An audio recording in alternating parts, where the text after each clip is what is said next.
Anxiety is normal and anxiety is curable. But at the same time, we got to remember that it has to be dealt in two ways. One is when there is an attack of anxiety. Secondly, when there is no attack, like the remission periods. Yeah. And also, there are few things that need to be done on a regular basis when you don't have an anxiety. It's just like you are studying before the exams to appear for the exams. You don't just study on the day of the exam to pass the exams. Same way for anxiety, also, you got to do certain things when you don't have those anxiety attacks so that the body gets used to getting back to normalcy, to a healthy state. And during the attacks of anxiety, it becomes easier to get back to that healthy state with ease. Yeah. So we are going to today talk about the ARS strategy to deal with anxiety.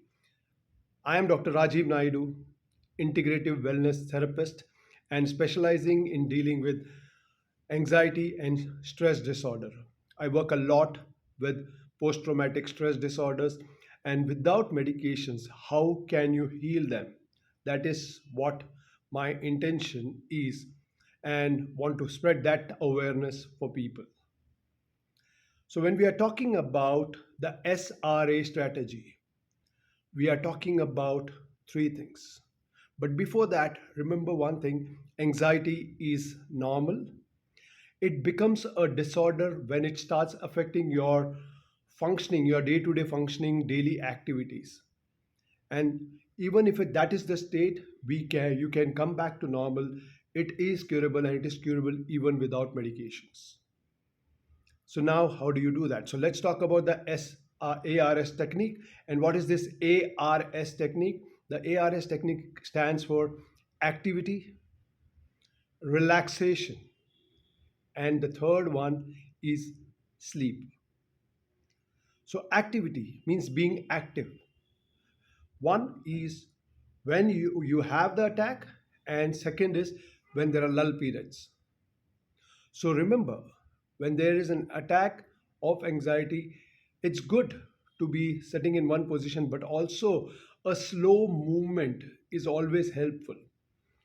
Generally, when there is an attack, there's too much of over racing thoughts and feeling that things are not in my control, and that makes you move rapidly. But the more rapidly you move, the more the anxiety can grow. So the idea is to go the other way around, is to slow down. When you slow down, the mind, the brain gets the impulse, uh, the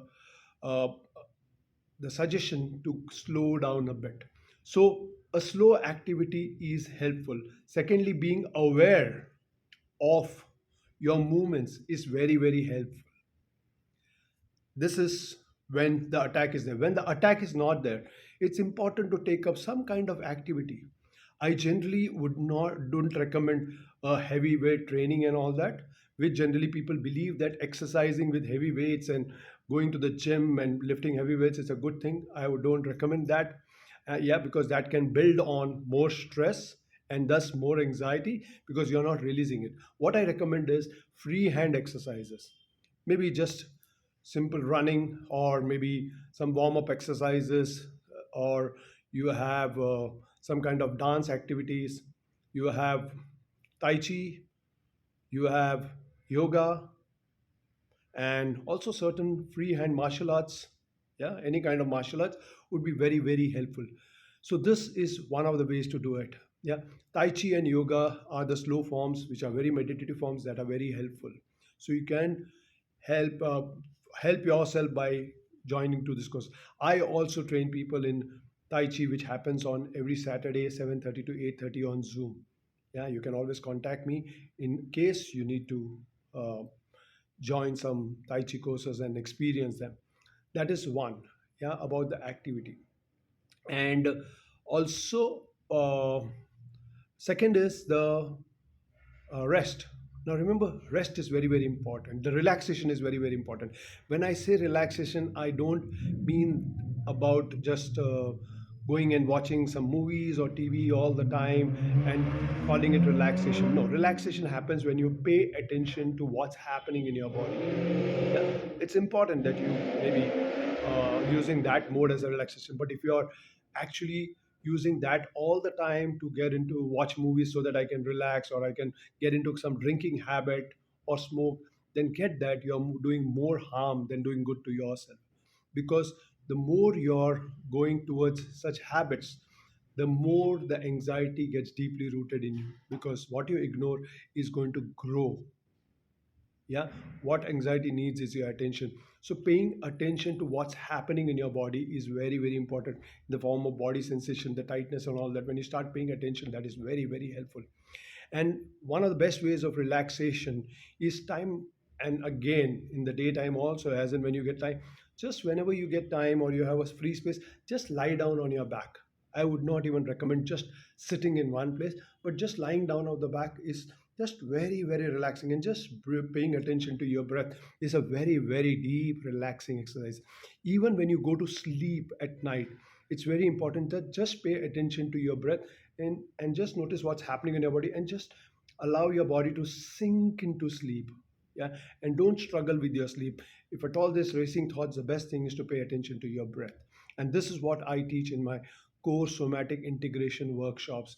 Most of the people who have done these workshops have said that the daily practice of this helps them relax deeply and become much more calmer. And even in the states of anxiety, they are able to manage these anxiety states. Now, this is a form of therapy for which you need some kind of external support like a therapist. Yeah. So that is one thing that is required.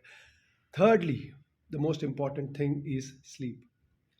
We generally get very, very stressed because we don't sleep well. Yeah. Many of us believe that only exercising is very good for the body, and by exercising, you're de stressing your body. That's not the truth. The truth is that you got to sleep, because the whole day you're awake, your body gets tired, and also it's not in its best capacity of coping any kind of stress. So this is what is very very helpful, that you start paying attention to your sleep. A good amount of sleep, especially starting by early sleep around 10 o'clock, that's a good time to go off to sleep. Yeah.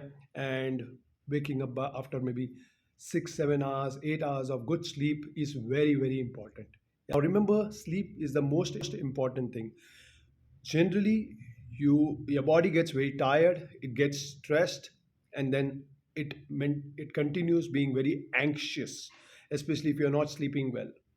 Many people including me, I used to always believe like I can do with less amount of sleep and good amount of exercises.